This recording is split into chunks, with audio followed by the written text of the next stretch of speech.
Hey yo, welcome to today's video. You may have noticed last time that when I said we were going to draw sun and moon, I really made it look like we were going to be drawing sun and moon from Five Nights, but then I didn't. I drew sun and moon from Kirby. Happy April Fool's Day a couple days later than it should have been, because I wanted to do really good on actual sun and moon, and I did do the drawings earlier, but the video's been taken, and it's been a whole thing. I'll talk about it when we get into it, but happy April Fool's Day for those of you who got it. For those of you who didn't, I'm glad that my April Fool's joke was not, like, too intense. I've made people cry on April Fool's Day before, and that is never my intention. I always try to be, like, I don't know, just funny with it. So I did know that I drew the wrong sun and moon. It was an April Fool's Day joke, and now that we are well into April, a couple days into April, I think it's the 4th today, we're gonna give you actual sun and moon. So yeah, let's get into the drawing. Let's do it. So you may have noticed in the thumbnail for this video that I referred to these characters as Sunrise and Moondrop. That is how long I have been thinking about drawing these characters. Real quick, if you're not, like, super deep into the Five Nights at Freddy's lore, then you might not have been, you know, theorizing about the names of characters before the actual game came out, but Sunrise and Moondrop were the fan names that these characters were given before they, you know, their names were known, because the game hadn't come out yet, yeah. But I didn't want to actually draw them until I'd played the game myself. So obviously, you know, for several months, maybe even a year, how long have we been waiting for this game? We've been waiting a long time for Security Breach to come out. I've been, you know, theorizing about it and looking at the silhouettes we get of all the characters, and a brief aside here, I'm still waiting for the broader internet to come to the same conclusion I have, which is that we are not talking about Balloon Boy, and we ought to be talking about Balloon Boy, because I'm so sorry, you cannot tell me that in a series where symbolically the soul is represented by a balloon, the character named Balloon Boy doesn't have some sort of significance. Hello, y'all. Anyway, this video is not about Balloon Boy. This video is about Sun and Moon, and I love these characters. Oh my gosh. I mean, that's probably not a surprise. If you've been around here for a while, you will know that I really love the split character theme. I have a character I drew over in my 7 OCs video. The first one, there's a part 2 coming, but don't tell anyone. But yeah, I've got my split in half character, Divian. They are quite literally split, like, right down the middle in half. Sun and Moon have the kind of Jekyll and Hyde thing going on, where during the daytime, Sun is the daycare attendant who's, you know, good with kids and super friendly and nice. I mean, he's still coming for you because it's a Five Nights game, but, you know, he's not gonna murder you. Moon, on the other hand, you turn the lights off, Moon comes out, and Moon will murder you 100%. So, yay, we got our murder OCs. That's another one I have over in that video. Different character. No, they're not split in half. They're just kind of crazy. But anyway, getting off track. Though now that I think about it, what Five Nights character isn't a murder OC?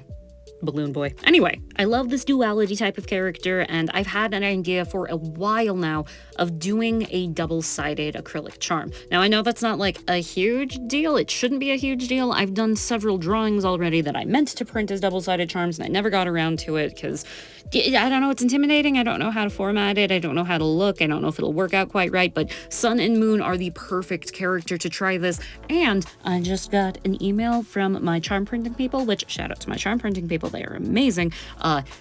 Like, literally the day after I started drawing Sun and Moon, I got this email telling me that I can now add bells onto my keychains. And if you think I'm not going to do a double-sided Sun and Moon charm that has a bell on the bottom, you are absolutely incorrect. That is what we're doing. So I specifically designed these two characters, these two drawings, to be a double-sided charm, and that is why we are using the same body base for both of them. If I was just having them be their own individual chibi badges, you bet I would be doing separate poses for them. But I did have a lot of fun figuring this out, trying to have a pose that on one side, on Sun's side, would be a happy pose, and on Moon's side would be a scary pose. And, I thought about this for a long time. I was actually across from a table that had a big old Sun and Moon poster in front of me at the last convention I was at, and I was looking at it all weekend thinking, how am I gonna pull that off?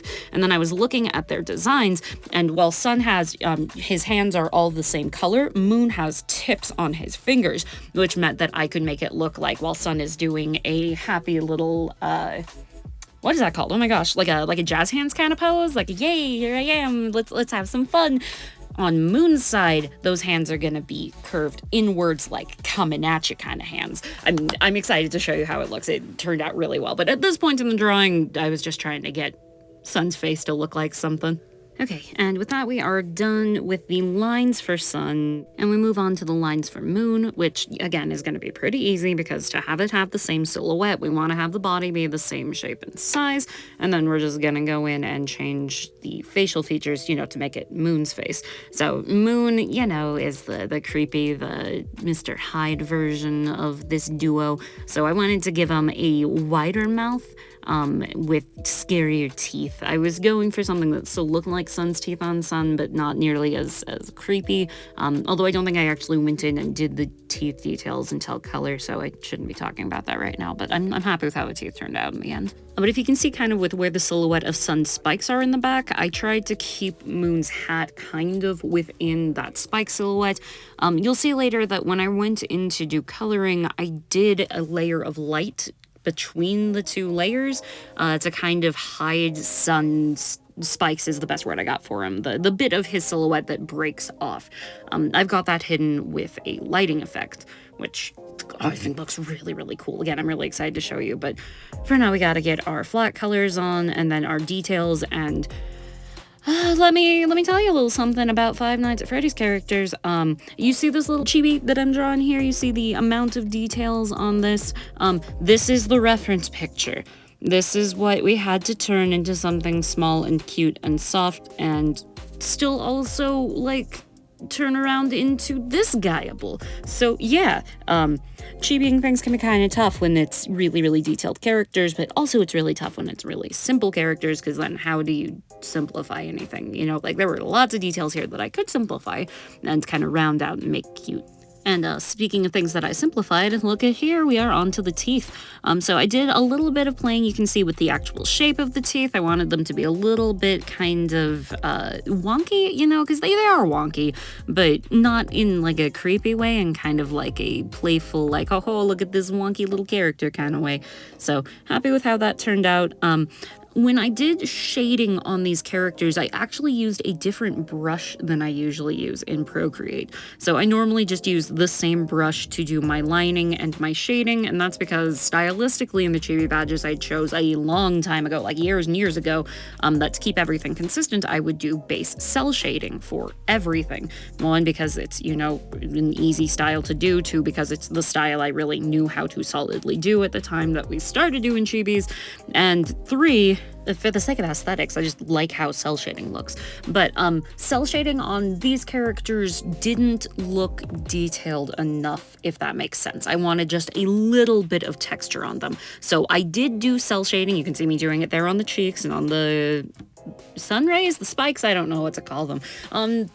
You can see me doing basic cell shading here, but in the teeth I didn't. I used this brush, that one. I feel like I got it from the Jinx brush pack and then like modified it a little bit. I don't know. I do not know which brushes I use in Procreate. Sorry, I'm not that technical, and I've customized the heck out of my brushes, and so is my wife. So anyway, I used that brush to go in and add little bits of texture throughout, just kind of make this less shiny and sunny of a character, kind of allude to the darkness going on.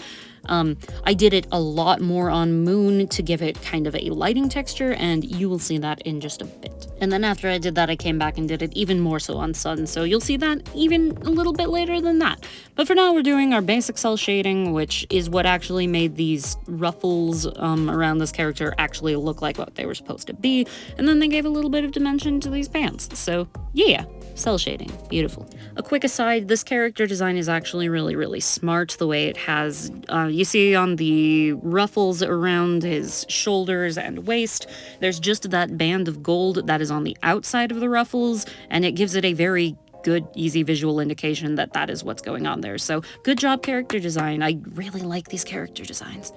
Alright, and with that we have colored Sun, and we're on to coloring Moon. So I could have probably just copied over all of my layers from Sun and just kind of changed the colors up, but the colors were already so different, and the patterning is different, like the texture of his pants, it's not striped, it's got like stars on it, and yeah, I just thought it would be easier to just do the actual drawing a second time. So I did that. I was playing around with the colors here because I'm going to show you this reference picture again. We're looking for the color of the ruffles on this guy, and do you know what color that is? I'm not entirely sure what color that is, so I did change it throughout the drawing just to make sure that, you know, it looks like him, but still looks like a solid, good character design, which, again, I do think it's a good character design. I love these characters. But just as a matter of personal preference, I don't like doing color picking when I'm doing my drawings. I don't like how it looks in the end, and there is kind of a specific color scheme that I try to keep my chibi collection in. So, in the video now, we are actually doing those hands, and you see what I'm saying, where he's got the bit of his hands that kind of curves forward and makes it into grabby hands instead of into sunshiny hands. Yeah, I was... like, in theory, I thought this was something that would work, but I wasn't sure it would, and it did, and I'm so freaking happy with it, so yay. And what I'm doing right now is just going through and making sure that both sun and moon have the exact same silhouette on the same layer. If you can see, there's a little bit where I took a notch out of the lines accidentally, but I did it on both of them, so it's fine. And now, moon, we get into the technical part of this drawing, the part where we actually try to make it look like a 3D image and not just a little drawing. So, he's a metallic boy in certain parts. He's got bits of him that look like they're made of wood more than metal, but his claws, the ends of his hands there, are definitely metallic. So put some shine on those, especially since, again, I'm going to do some dynamic lighting on these characters for the sake of making them be a double-sided charm. By the by, if you are looking at this drawing and kind of looking at the time and going, wow, these are kind of complicated drawings. It seems like this took a little bit. Yeah, you're currently watching the drawing at 10 times speed, according to the Procreate file, 7 hours and 43 minutes.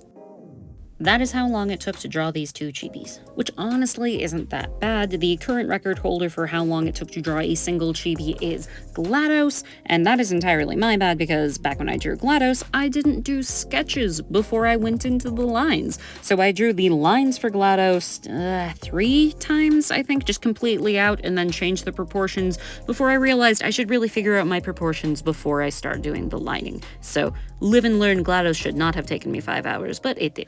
Brief aside, fun fact, GLaDOS is one of those characters I can draw from memory. I don't know why. I've drawn GLaDOS a lot in my life. Back in my DeviantArt days, I was a Cheldos shipper, so shout out to anyone who's heard me say those words just now and knows what they mean, and is still hanging out around here, because, yeah, I ship unironically. I love Cheldos as a ship, and I know that's not changed as I've gotten older, but I haven't drawn art of it for a long time, because, I just have felt no need to. And I'm getting way off track again. Okay, so now we're getting to the part of the drawing where that's that little notch that I told you about earlier that I couldn't figure out where I did it wrong, but I did it on both sun and moon, so I ended up just keeping it.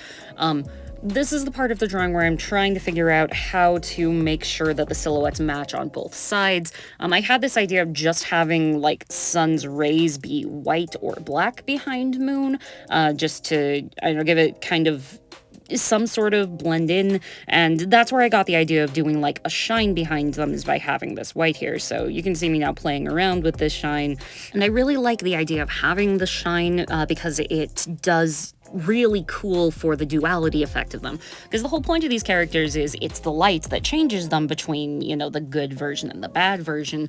So having the light on one side make one of the characters seem that much brighter, and having the other character backlit so it makes him look that much darker, just really worked out well thematically and aesthetically. And again, I'm so happy with how these turned out. So you can see me here going in with that weird pencil that I usually don't do shading with, and this is where I was saying I was using that to make some texture on the lighting. And oh, I love the effect. I think it turned out so freaking good. And then after I got my just kind of atmospheric lighting where I wanted it, then I was able to go in and do my my cell shading. I also, of course, had to do the glowing eyes on Moon, because glowing eyes in the dark is the creepy factor, like, times a million. And now's as good a time as any to tell you guys a good part of why it's taking me so long to draw Security Breach.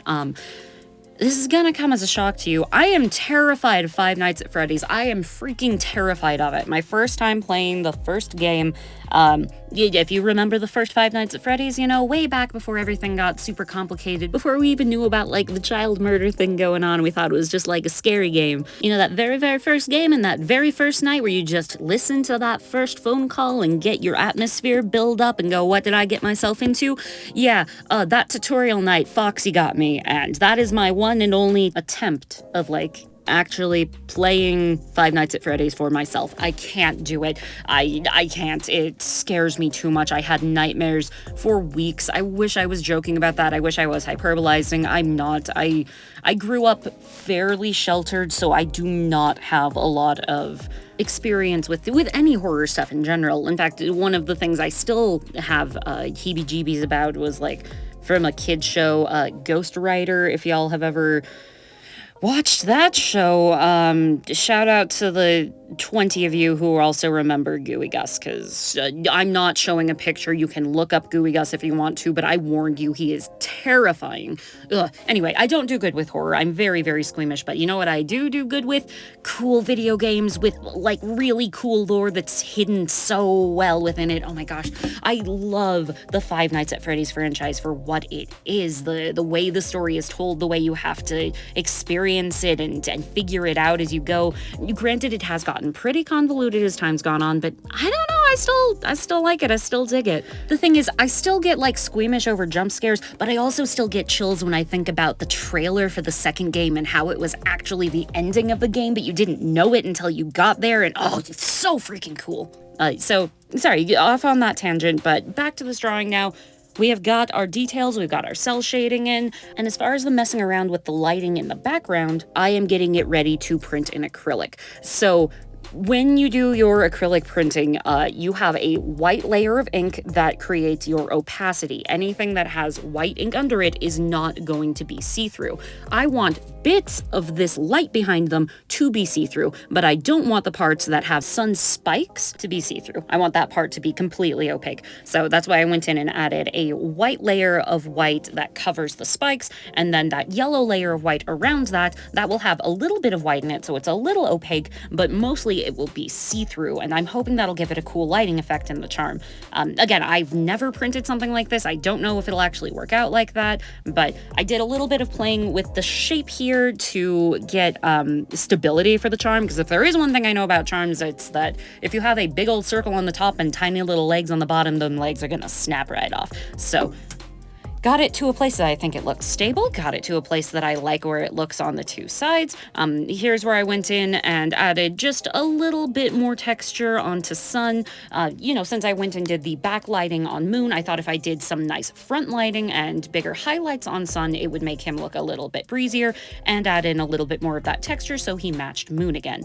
And oh my gosh, yo, I'm so happy with how these guys turned out. Again, it took me a long time to draw these characters. I know people have been asking since it was the days of Sunrise and Moon Drop, since we, you know, didn't even know who these characters were, and definitely since the game came out, because again, I've watched people play it. I haven't played it myself. I'm not sure if I'm going to, sorry, but I've been experiencing it. It's a good freaking game.